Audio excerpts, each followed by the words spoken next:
Shalom, horas baik kita Bapak Ibu Saudara-saudari yang dikasihi oleh Tuhan Yesus Kristus dimanapun kita berada.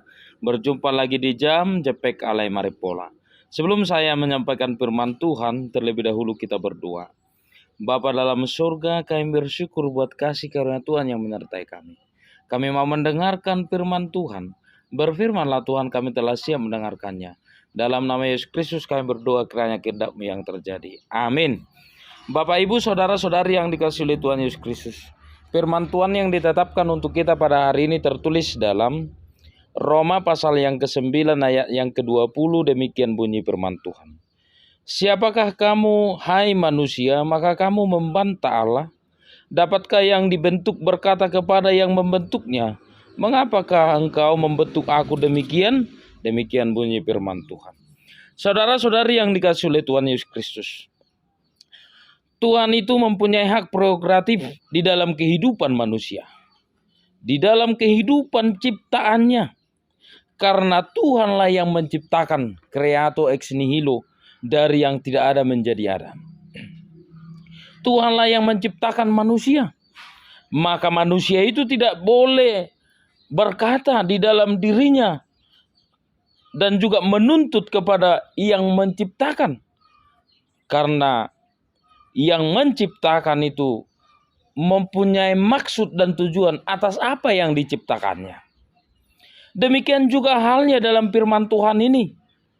Kalau kita membaca ayat sebelum daripada ayat 20 ini, bahwa di mana Tuhan berkata, aku yang memberikan belas kasihan dan aku juga yang menegarkan hati bagi orang yang dikehendakinya. Seperti yang dikatakan ayat 18, jadi ia menaruh belas kasihan kepada siapa yang dikehendakinya dan ia menegarkan hati siapa yang dikehendakinya. Tetapi semuanya itu dijadikannya adalah untuk menunjukkan kemuliaan dan kebesaran dan kekuasaan Tuhan di dunia ini. Sama seperti yang dilakukannya kepada Raja Firaun. Dia mengeraskan hati Firaun ketika Musa mau membawa bangsa itu keluar dari tanah Mesir. Tetapi Tuhan mengeraskan hati Raja Firaun. Tujuannya adalah supaya melalui dikeraskannya hati Firaun, ditunjukkanlah kekuasaan Tuhan, kemuliaan Tuhan, kebesaran hati Tuhan. Melalui tulah, 10 tulah yang diperbuat kepada bangsa Mesir melalui Raja Firaun yang dikeraskannya hatinya. Dan kita melihat bahwa Tuhan juga yang memberikan belas kasihan bagi manusia.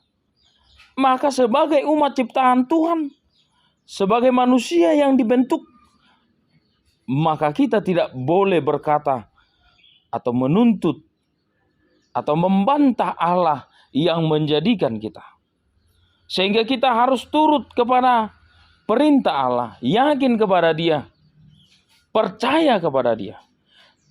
Dan yang dituntut oleh firman Tuhan pada saat ini adalah bagaimana manusia itu percaya kepada yang membentuknya, yakin kepada yang membentuknya dengan iman yang penuh dan sungguh-sungguh kepada Tuhan yang mempunyai tujuan kepada yang diciptakannya. Kita diciptakan Tuhan dengan tujuan yang berbeda-beda.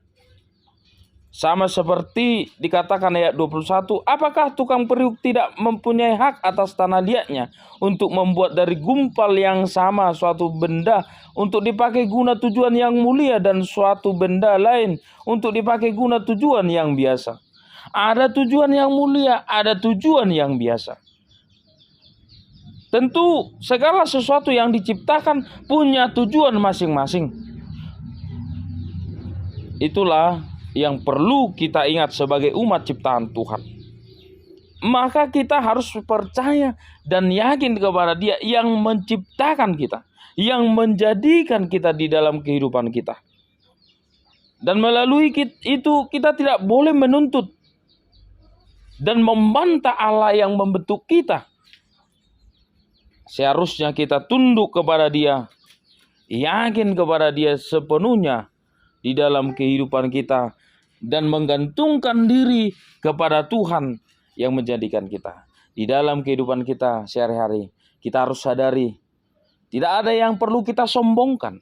Tidak ada yang perlu kita megahkan dalam diri kita sebagai umat ciptaan Tuhan. Tetapi yang perlu kita lakukan adalah syukurilah segala sesuatu yang dijadikan dalam kehidupan kita. Syukuri kepada Tuhan. Jangan sombong, tetapi tetap setia dan yakin kepada Tuhan. Tuhan Yesus memberkati. Kita berdoa.